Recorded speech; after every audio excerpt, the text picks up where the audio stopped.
Comment dessiner une couronne de Noël facilement, c'est ce qu'on va voir dans cette vidéo. Même si vous débutez, vous pourrez la reproduire facilement. Il vous suffira de suivre étape par étape la construction du dessin. Allez, c'est parti.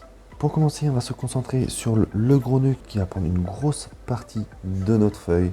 Voilà, on va commencer par dessiner un espèce de rectangle avec les bords un petit peu arrondis et ensuite on va faire de belles courbes. Surtout, concentrez-vous bien sur les courbes, c'est ce qui va être le plus important dans ce nœud.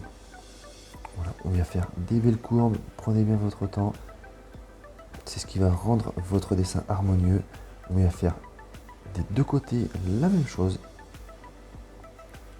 Vous pouvez même, si vous voulez rendre le dessin encore plus cartoon, vous pouvez l'arrondir encore plus ce nœud.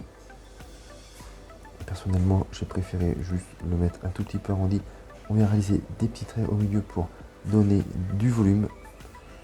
Et ensuite, on vient réaliser un grand cercle qui va nous servir de base pour notre couronne de houx, pour pouvoir poser toutes nos feuilles de houx.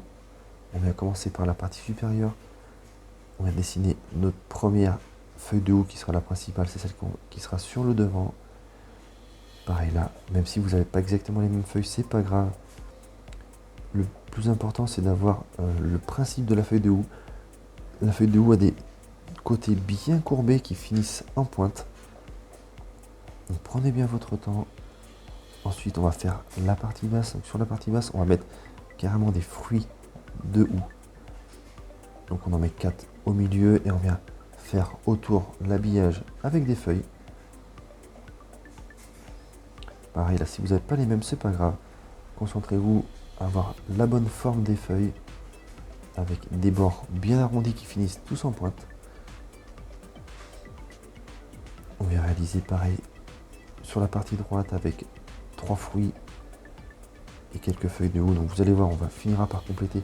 Pour l'instant, on fait que la partie avant. On viendra compléter avec des feuilles de houx par derrière pour vraiment avoir une belle homogénéité.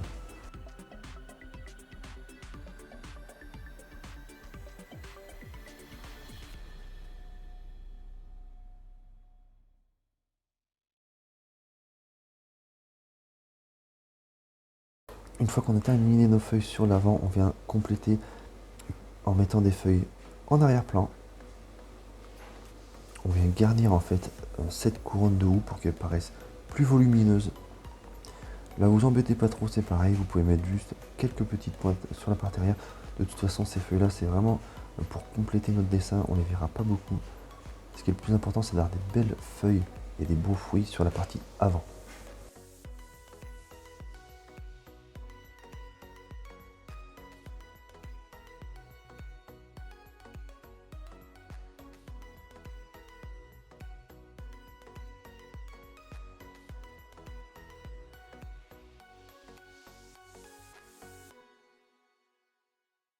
Une fois qu'on a bien complété ça, on vient finir avec les deux petits rubans qui vont se trouver en bas de notre nœud.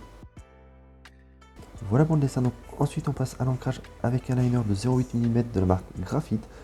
Au début, je viens juste reproduire mon dessin en repassant une seule fois sur les traits. Et une fois que j'ai réalisé tout ça, je viens gommer et repasser sur tous les traits pour donner un style cartoon pour faire des traits plus ou moins gros.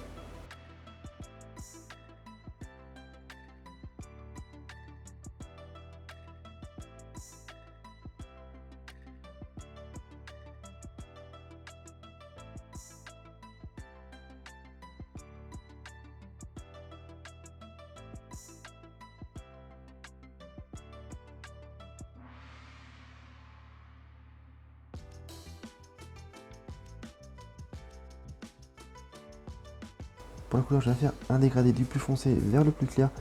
Pour le rouge, j'ai utilisé 4 couleurs, donc un violet pour faire les ombres. Vous allez voir, le violet est très intéressant pour les ombres à l'arrière, surtout dans ces parties. Regardez le rendu, on dirait vraiment que c'est un rouge très très sombre. Et ensuite, je viens le dégrader avec un rouge foncé et ensuite deux rouges plus clairs.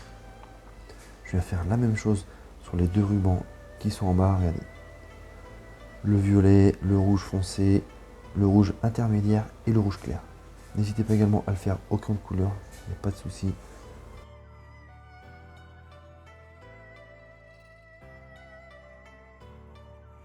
Ensuite, pour les fruits, J'ai utilisé un autre type de dégradé, je ne viens pas faire des traits, je viens juste faire des couches. Par contre pour les feuilles, je vais faire le même principe que pour le nœud, je vais faire un beau dégradé du plus foncé vers le plus clair. J'ai également utilisé 4 feutres verts différents, un vert très foncé, un vert intermédiaire et après 2 verts qui seront beaucoup plus clairs pour donner de la lumière à mes feuilles. Et voilà, une fois que vous avez réalisé toutes vos feuilles, le dessin est terminé. Dites-moi ce que vous en pensez en commentaire. Dites-moi si vous avez réussi à le reproduire. D'ailleurs, je suis en train de vous réaliser pas mal de dessins pour Noël. N'oubliez pas de vous abonner. Et je vous dis à bientôt. Allez, ciao!